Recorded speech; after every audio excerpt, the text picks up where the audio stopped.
Apabila dia duduk dalam penjara, dah dia buat lagi perangai. Dia buat lagi perangai. Dah dia buat lagi perangai.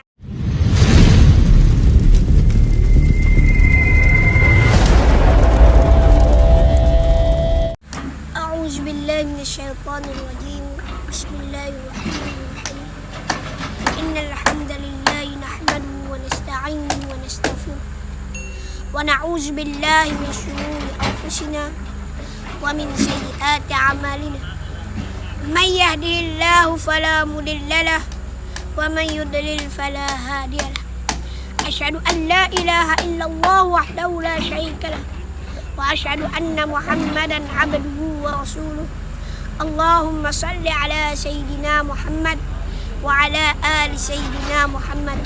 Qala Allah ta'ala fil Qur'anil Karim. A'udzu billahi minasy syaithanir rajim. Ya ayyuhalladzina amanu taqullaha haqqa tuqatih wa la tamutunna illa wa antum muslimun. Wa qala Allah ta'ala fil Qur'anil Karim. A'udzu billahi minasy syaithanir rajim. Ya ayyuhalladzina amanu taqullaha wa qulu qawlan sadida yuslih lakum a'malakum wa yaghfir lakum dzunubakum wa man yuti'illaha wa rasulahu faqad faza fawzan 'azima. Amma ba'd, fa inna asdaqal hadits kitabullah wa khairal hadi Muhammadin sallallahu alaihi wasallam wa syarrul umuri muhdatsatuha wa kullu muhdatsatin bid'ah wa kullu bid'atin dhalalah wa kullu dhalalatin finnar. Alhamdulillah, pertama-tama marilah kita panjatkan kesyukuran kita kepada Allah Subhanahu wa taala. Dengan rahmat dan kasih sayang Allah Subhanahu wa taala, Allah Subhanahu wa taala dapat lagi memberikan kepada kita masa dan wan untuk sama-sama kita bersiaran langsung, untuk sama-sama kita berkongsi ilmu pada pagi yang penuh barakah, hari yang penuh barakah. Kita dah masuk kepada 24 Ramadan. Malam ini adalah malam yang ke-25 Ramadan. Dan saya nak tanya kepada muslimin-muslimat yang dirahmati Allah sekalian, selama kita berada 24 Ramadan, jauh manakah kita mendekatkan diri kita kepada Allah Subhanahu wa taala? Bersungguh-sungguh dalam ibadah untuk kita bertemu dengan Allah Subhanahu wa taala. Bersungguh-sungguh dalam melaksanakan tuntutan agama Allah taala. Bersungguh-sungguh kita nak mendapat takwa. Bersungguh-sungguh nak mendapat takwa di sisi Allah SWT. Sedangkan kita tahu puasa ini adalah untuk meningkatkan ketakwaan kita kepada Allah SWT. Ya ayyuhalladzina amanu kutiba alaikumusiyam kama kutiba alal ladzina min qablikum la'allakum tattaqun. Wahai orang-orang yang beriman, diwajibkan ke atas kamu berpuasa seperti mana orang-orang yang terdahulu daripada kamu berpuasa. Moga-moga kamu memperoleh la'allakum tattaqun, takwa kepada Allah Subhanahu wa taala. Dengan kita melaksanakan puasa, kita mendapat takwa daripada Allah Subhanahu wa taala. Kita telah melaksanakan tanggungjawab kita sebagai hamba Allah Subhanahu wa taala, iaitu mengikut segala perintah Allah dan meninggalkan segala larangan Allah. Tetapi ada lagi manusia, ada lagi insan yang banyak melakukan dosa, banyak melakukan perkhianatan terhadap Allah dan agamanya. Mereka mengaku Islam, tetapi adat perangai mereka tak sama macam orang Islam. Baik itu kita kena muhasabah. Kita Islam, alhamdulillah, bersyukur kepada Allah Ta'ala. Tetapi kenapa kita perangai kita tak sama sebagaimana Islam nak? Ustaz susah nak buat ustaz kalau Nabi tak bermaksum. Oleh kerana kita tahu Nabi maksum, kita yang tak maksum, kita kena bersungguh lagi dalam melaksanakan mengikut perintah Allah Subhanahu wa taala. Sebab apa? Sebab kita tak maksum lah. Kita kena bersungguh-sungguh berusaha untuk jadi yang baik dan terbaik. Kalau kita maksum, kalau kita maksum, tak apa. Ni kita tak maksum, kita nak sungguh-sungguh dalam ibadah. Kita ni banyak dosa. Apabila kita banyak dosa, kita kena bersungguh-sungguh. Kalau kita banyak kesalahan, kita kena ubah biar jadi kebaikan. Dengan kesalahan kita, macam kita duduk di dalam penjara. Ada orang yang duduk dalam penjara. Apabila dia dalam penjara, dah dia buat lagi perangai. Dia buat lagi perangai. Dah dia buat lagi perangai. Macam mana orang nak lepas dia? Dah keluar daripada penjara. Cuba dia buat baik. Dah dia taat, dia dengar perintah. Dah yang sepatutnya jadi 6 bulan, jadi 3 bulan. Kenapa? Kita dengar. Dah kita patuh, dah kita bersungguh-sungguh nak taubat, kita sungguh-sungguh nak insaf. Begitu juga Allah Subhanahu Wa Taala. Dah kalau kita ni bersungguh-sungguh, dah buat amal ibadah, semakin lama semakin Allah Taala sayang, maka Allah Taala akan beri kebaikan kepada kita lagi banyak lagi dan bertambah-tambah kebaikan kepada diri kita semua di bulan Ramadan yang penuh barakah. Kita kena ambillah peluang di akhir Ramadan, lebih-lebih lagi peluang inilah yang kita ada. Kita tak tahu kita akan jumpa Ramadan akan datang. Kita tak tahu kita akan bertemu dengan Ramadan akan datang. Kita tak tahu. Kalau kita tahu kita akan bertemu Ramadan akan datang, alhamdulillah. Tetapi kita tak tahu. Mungkin kita mati habis ni raya. Tak, ataupun balik lagi kita sempat 25 Ramadan kita mati. Sebab apa? Sebab mati ni kita tak terkenal siapa. Tak kenal orang sihat ke orang sakit tak kira. Kadang-kadang orang yang sakit bertahun-tahun tak mati-mati. Kita tak sakit. Tak sekejap je Allah Ta'ala bagi aksiden mati tu. Mampukah. Tak nak kabarnya. Tak ujian yang Allah Ta'ala nak bagi kepada kita akan datang kita tak tahu. Kita mati bila kita tak tahu. Kalau kita tahu tak apa. Tetapi kita kena buat amal ibadah seolah-olah kita nak menghadapi kematian. Sebab kita kena yakin kullu nafsin dha'iqatul maut. Tiap-tiap yang bernyawa akan merasai kematian. Tiap-tiap yang bernyawa akan merasai kematian. Oleh kerana itu kita kena ingat tiap-tiap kita akan mati. Semua saya, tuan-puan dan para penonton yang dirahmati Allah sekalian, semua adalah akan mati. Apabila semua akan mati, tak dapat tidak mereka akan menjalani kehidupan selepas daripada mati. Apa dia? Alam kubur, alam barzakh. Dia akan bertemu dengan alam kubur, alam barzakh pada mahsyar, dan dia akan bertemu syurga dan neraka. Baik itu kita nak bertemu ke alam-alam yang lain, adakah baik ataupun buruk, kita kena menentukan di atas dunia ini. Dunia ini tempat kita menentu, tempat kita cari bekal untuk kita memperbaiki diri kita, menambahkan amal kita dekat kepada Allah Subhanahu Wa Taala. Tak, kita dekat kepada Allah Subhanahu Wa Taala. Muslimin-muslimat yang dirahmati Allah sekalian. Oleh kerana itu, marilah kita sama-sama muhasabah.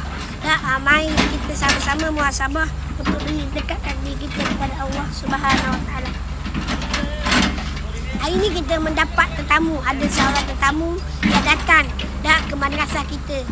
Sekarang ni setengah saya bersiaran langsung, ada tetamu yang sedang mari tengok madrasah pondok yang kita bina hari ini. Alhamdulillah, kita bersyukur kepada Allah Ta'ala kerana ada semua tetamu-tetamu yang datang, yang bertemu dengan saya, yang bagi wakaf. Semalam dah ada. Hari ni ada pula yang bagi, yang nak orang panggil, nak beri perkongsian kepada kita. InsyaAllah, moga-moga perkongsian ini mendapat manfaat untuk kita semua. InsyaAllah.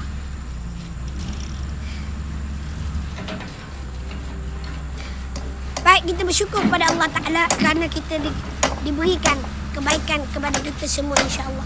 Ini kita bersama dengan tetamu kita pada hari ini, yang mana dia datang untuk ziarah di pondok kita. Alhamdulillah. Alhamdulillah, bersyukur kita kepada Allah Ta'ala. Kita bersyukur kerana sering datang tetamu-tetamu yang datang nak bagi sumbangan, yang datang nak lihat sendiri keadaan pondok. Macam mana dia bergerak, macam mana dia proses dalam pembinaan pondok yang kita sedang dirikan. Duduk sini apa? Tu dia. Allahumma shalli Muhammad. Dan ni ada sahabat kita. Allahumma shalli Muhammad wa ala ali Muhammad.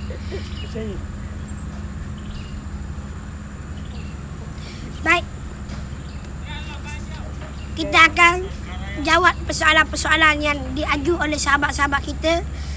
Sebagaimana sedia kita maklum, selepas daripada kita memberi perkongsian, kita akan soal jawab. Jika ada soalan-soalan yang saya boleh jawab, saya akan jawab. Jika tidak ada, kalau saya ada kekurangan, saya tak akan jawab lah. Kalau ada kesilapan ataupun apa-apa yang saya tak tahu, saya akan kabur. Wallahu a'lam. Semoga Ustaz dipermudahkan urusan. Amin ya rabbal alamin. Terima kasih kerana mendoakan. Salam Ustaz, semoga dipermudahkan rezeki dan dipermudahkan segala urusan. Amin, amin. Terima kasih. Aina takun ya Ustaz? Ditanya. Aina taskunu? Askunu.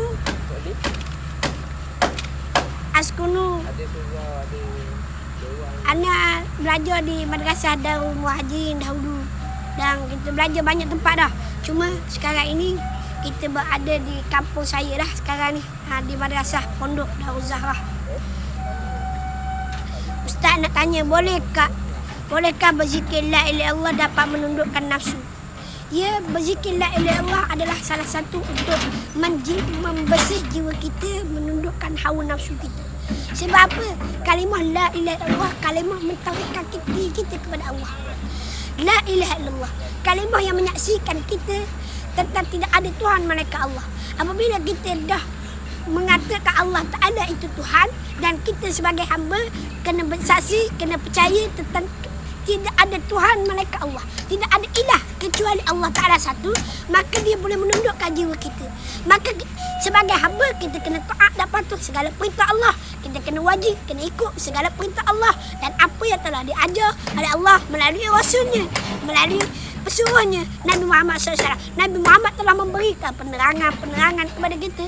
Kalimah la ilaha illallah, kalimah yang pertama-tama yang menundukkan jiwa kita, hati kita, bahawa kita ni bukan siapa-siapa. Kita adalah hamba Allah, hamba abdi Allah Subhanahu Wa Taala. Dan kita ada hamba Allah. Apabila kita ni hamba Allah, maka kita kena taat, kena patuh. Bermakna kita telah tidak ikut hawa nafsu. Nafsu ini nak melawan, nak ke arah kejahatan, nak ke arah keburukan. Itu nafsu. Itu nafsu ditunduk dengan zikrullah. Nafsu ditunduk dengan kebaikan. Nafsu ditunduk dengan apa-apa yang berkaitan dengan Islam, yang berkaitan dengan perangai yang baik. Nafsu ditundukkan dengan nasihat. Apabila didengar nasihat, maka dia akan jadi baik. Apabila dia jadi baik, maka nafsu akan tertunduk. Lama-lama nafsu itu terikut-ikut dengan kebaikan yang ada pada diri kita, sehingga kalau kita buat kesilapan, kita buat kejahatan, nafsu kata, Allah, aku dah berdosa, aku dah buat silap, maka aku kena kembali kepada Allah Ta'ala. Itu dia. Baik tu kita nak sampai tahap itu. Ada orang dia buat jahat, dia tak sembahyang, tak rasa bersalah. Dia tak puasa, tak rasa bersalah. Sebab apa? Sebab dia mengikut hawa nafsu. Tetapi kalau dia mengikut sebagai dia seorang hamba Allah Ta'ala, kalau dia ikut dia ni sebagai seorang hamba Allah Ta'ala, walaupun adanya nafsu dah terkawal. Dia dikawal oleh diri dia. Bukan nafsu kawal kita yang mengawal nafsu. Dah, kalau kita nak buat jahat, dah nafsu kata tak baik. Sebab apa? Sebab sebelum ni nafsu ke arah kejahatan, tetapi hari ini nafsu nak kepada kebaikan. Nak kepada kebaikan. Baik pun sebab kita dah berjaya mendidik hawa nafsu kita, mendidik tubuh badan kita mengikut acuan yang telah diajar oleh Rasulullah, yang telah disampaikan Rasulullah kepada umat ni. Hari ini kita dah dapat apa yang telah disampaikan oleh Rasulullah sallallahu alaihi wasallam, membuktikan kita telah mengikut perintah Allah Subhanahu wa taala. Allahu akbar. Semoga dipermudahkan Ustaz. Amin. Alhamdulillah, satu pencerahan yang baik Ustaz. Amin. Saya Ustaz, moga murah rezeki. Amin. Semoga dipermudahkan segala urusan Ustaz. Amin. Mata spek saya ni tak sapu. Ada tu tak, gelap sikit. Tak nampak. Ambil kain. Pakai spek lama lagi, spek baru dalam proses. Kita tak tahu lagi sampai bila. Assalamualaikum Ustaz. Waalaikumsalam warahmatullahi wabarakatuh. Assalamualaikum Ustaz dan saudara-saudari semua. Waalaikumsalam warahmatullahi wabarakatuh. Assalamualaikum. Seremban clear. Alhamdulillah. Terima kasih rakyat Seremban. Semua je lah. Alhamdulillah.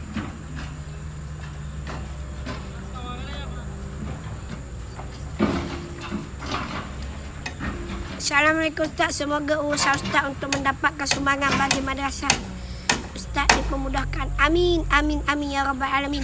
Ustaz, kita masuk syurga kerana redha Allah, bukan kerana amalan kita. Terangkan Ustaz, terima kasih.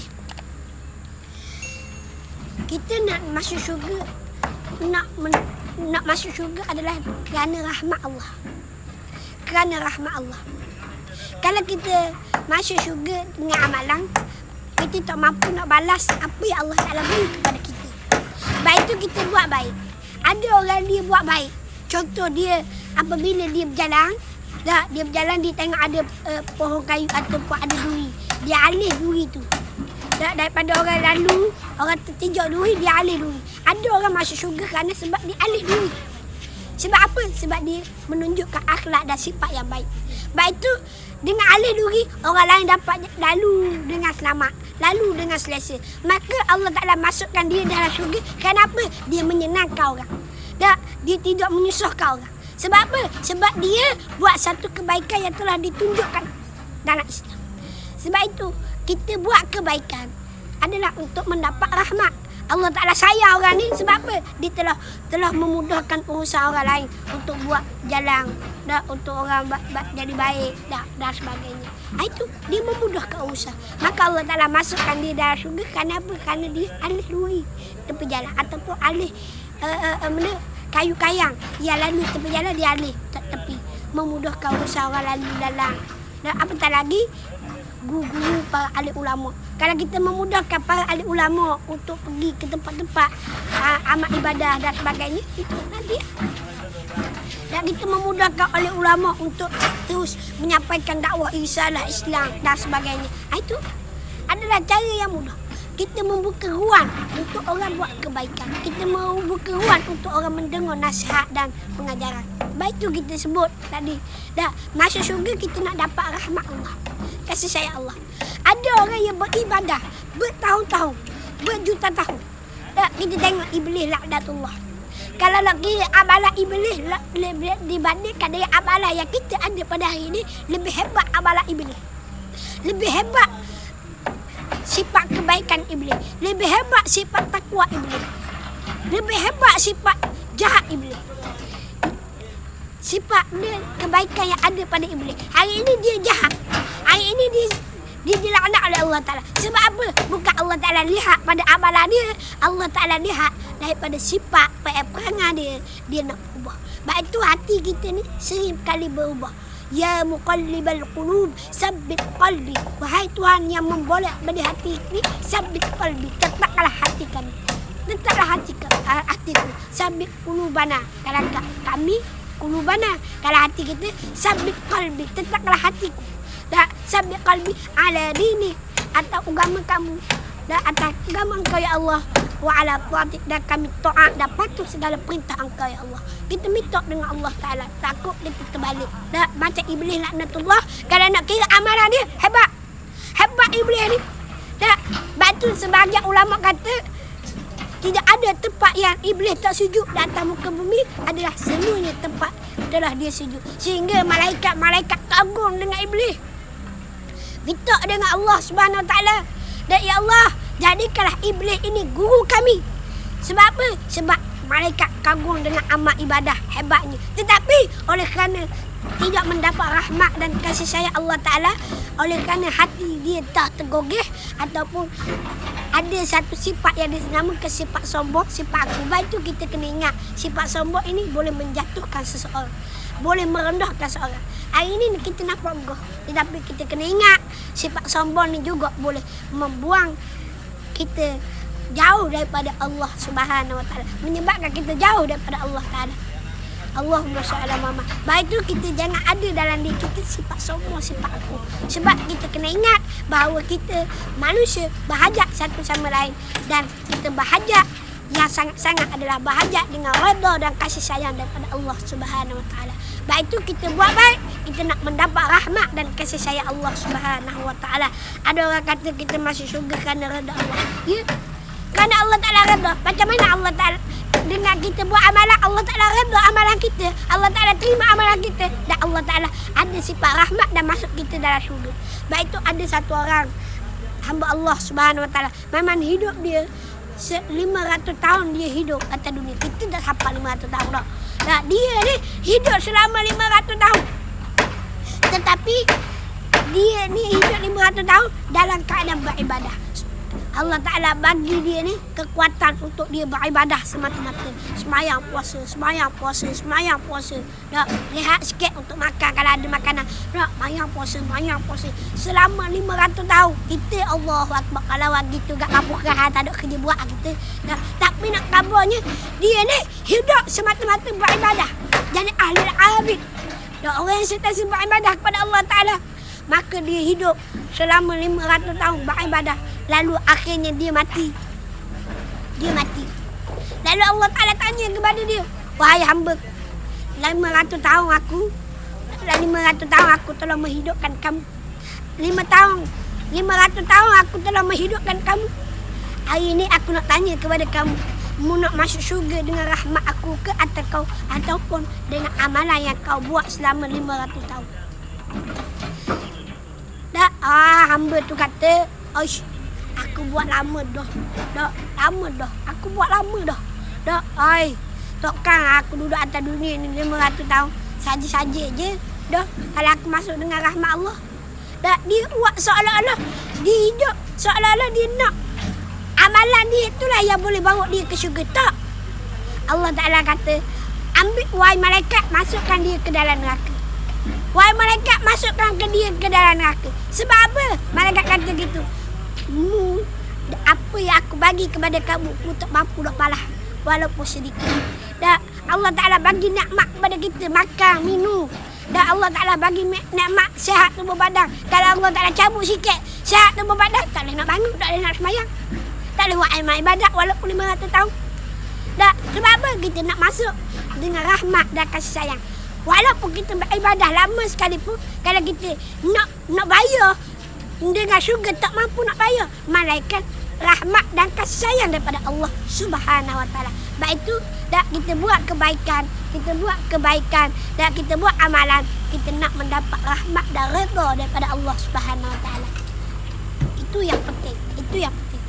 Dan memang kita nak kepada syurga, tetapi dalam masa sama kita nak mendapat rahmat dan redha daripada Allah Ta'ala. Kalau kita kejar kepada syurga tetapi tak dapat rahmat daripada Allah Ta'ala, kita akan dimasukkan ke dalam neraka. Kerana apa? Bukan kerana sebab kita taat tadi, sebab kerana kita ada lagi perkara-perkara yang kita kena faham bahawa rahmat Allah Ta'ala itu lebih besar.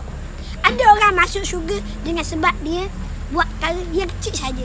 Dak ditolong orang yang nak mati, dak dibagi orang makan. Dak bagi orang makan, orang tu segar mega. Maka Allah Ta'ala masukkan dalam syurga kerana begitu. Ada orang masuk syurga kerana apa dia? Kerana buah duri dan buah sampah ataupun buah daripada kayu ke ataupun duri daripada jalan. Masuk syurga. Ada orang yang masuk syurga kerana apa? Kerana kasih kepada binatang. Dia bagi makan kucing, dia bagi makan ayam dan binatang-binatang, lembu, kubah. Dia bela dan dia bagi.